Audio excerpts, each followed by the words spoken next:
Hello दोस्तों, I hope आप सब अच्छे होंगे।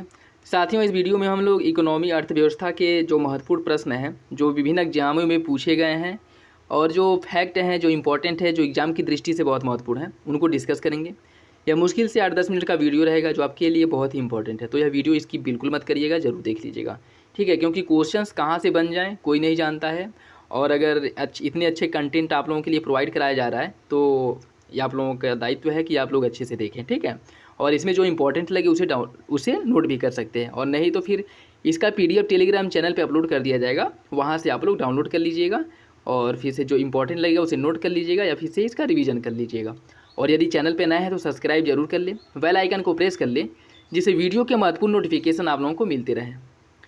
भारतीय रिजर्व बैंक के पास विभिन्न व्यावसायिक बैंकों की कुल जमा एवं आरक्षित राशि का निर्धारक भाग क्या कहलाता है? नगद आरक्षित अनुपात, जिसे सीआरआर भी कहा जाता है। ठीक है, सेबी अधिनियम पारित कब किया गया था? 1992 ईस्वी में। कृषि एवं ग्रामीण विकास के क्रियाओं की सभी प्रक्रिया या सभी प्रकार की साख आवश्यकताओं की पूर्ति करने वाली जो संस्था है वो कौन से है? वो है आपकी नाबार्ड, जो कृषि एवं ग्रामीण विकास के उद्देश्य से ऋण प्रदान करती है। एड्रागोगी का संबंध किससे है? प्रौढ़ शिक्षा से संबंध है एड्रागोगी का। चक्रिक योजना या रोलिंग प्लान की अवधारणा का प्रतिपादन किसके द्वारा किया गया था? गुन्नार मिर्डल द्वारा। यह इंपॉर्टेंट है। वह क्षेत्र जो भारत के सकल घरेलू उत्पाद जीडीपी में सर्वाधिक योगदान देता है, इसका सही आंसर है तृतीयक क्षेत्र। तृतीयक क्षेत्र द्वारा जो है भारत की जीडीपी में सर्वाधिक योगदान दिया जाता है। राष्ट्रीय विकास परिषद एनडीसी की स्थापना कब की गई थी? 1992 ईस्वी में।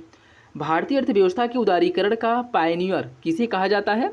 उसे कहा मतलब मनमोहन सिंह जो है, इन्हें भारतीय अर्थव्यवस्था के उदारीकरण का पायनियर कहा जाता है। और उन्हीं के द्वारा 1991 में एलपीजी रिफॉर्म जो है आया था। ठीक है, एलपीजी रिफॉर्म लाया गया था, जिसमें लिक्विडाइजेशन, प्राइवेटाइजेशन और ग्लोबलाइजेशन की अवधारणा पे भारत की अर्थव्यवस्था को खोल दिया गया था। ठीक है,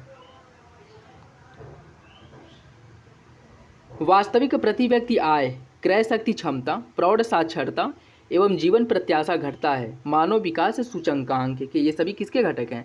मानव विकास सूचकांक का जो निर्धारण किया जाता है वह इन्हीं सब आधारों पर किया जाता है। प्रति व्यक्ति आय पर, क्रय शक्ति क्षमता पर, प्रौढ़ साक्षरता एवं जीवन प्रत्याशा के आधार पर ही मानव विकास सूचकांक जो रिपोर्ट है वो तैयार किया जाता है।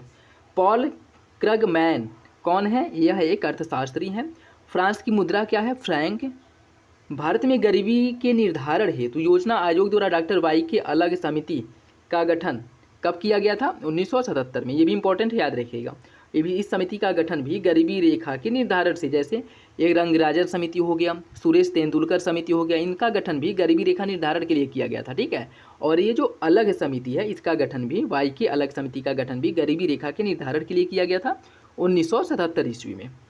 किसान क्रेडिट कार्ड योजना संस्थान ऋण तक किसानों की पहुंच की एक महत्वपूर्ण तथा प्रभावी पहल है। इसकी शुरुआत कब की गई थी? अगस्त 1998 ईस्वी में केसीसी किसान क्रेडिट कार्ड की शुरुआत की गई थी। हरित क्रांति को नई कृषि युक्ति कहा जाता है। इस क्रांति का सर्वाधिक प्रभाव किस फसल पे पड़ा था? गेहूं और चावल के उत्पादन पर इसका ज़्यादा प्रभाव पड़ा था। ठीक है, क्यों? इसका एक रीज़न भी है, क्योंकि उस समय गेहूं और चावल इन्हीं का एमएसपी जो है निर्धारण किया गया था। किसान जो है अधिक से अधिक इन्हीं फसलों के उत्पादन पर जोर देते थे। ठीक है, स्वतंत्र भारत की प्रथम औद्योगिक नीति जिसमें मिश्रित अर्थव्यवस्था लागू करने का सुझाव दिया गया था, यह किस मॉडल पर आधारित थी? यह जो है हेराल्ड डोमर मॉडल पर आधारित थी। कम आय वाले उपभोक्ता अपनी आय का अधिक भाग भोजन पर व्यय करते हैं। यह अवधारणा किससे संबंधित है? यह अवधारणा है एंजल के नियम पर।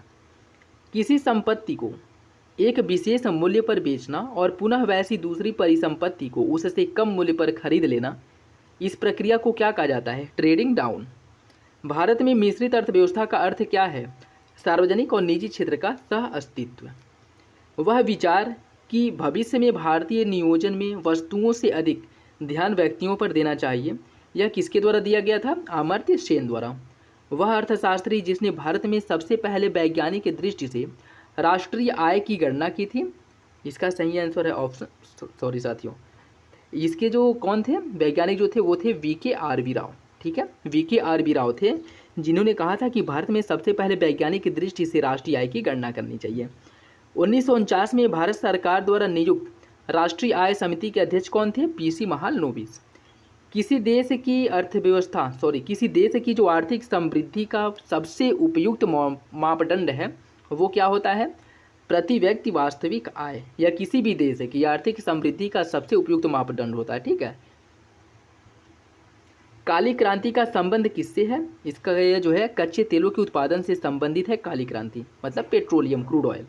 भारत का आर्थिक सर्वेक्षण प्रत्येक वर्ष प्रकाशित किया जाता है भारत सरकार के वित्त मंत्रालय द्वारा। कच्छ की खाड़ी में कांडला प्रसिद्ध है निर्यात जोन के लिए, निर्यात प्रसंस्करण के लिए। कांडला जो गुजरात में स्थित है उसके लिए फेमस है। तो ये थे कुछ महत्वपूर्ण प्रश्न जो आपके एग्जाम के पॉइंट ऑफ व्यू से बहुत ही महत्वपूर्ण है। इसे आप लोग जरूर देख लीजिएगा और वीडियो अच्छा लगे तो लाइक करना बिल्कुल भी मत भूलिएगा। चैनल पे नए हैं तो सब्सक्राइब जरूर कर लीजिएगा और इसका PDF टेलीग्राम चैनल से डाउनलोड कर सकते हैं जो आपके यूट्यूब चैनल के नाम से ही है। तो चलिए मिलते हैं अगली वीडियो में, तब तक के लिए धन्यवाद। जय हिंद।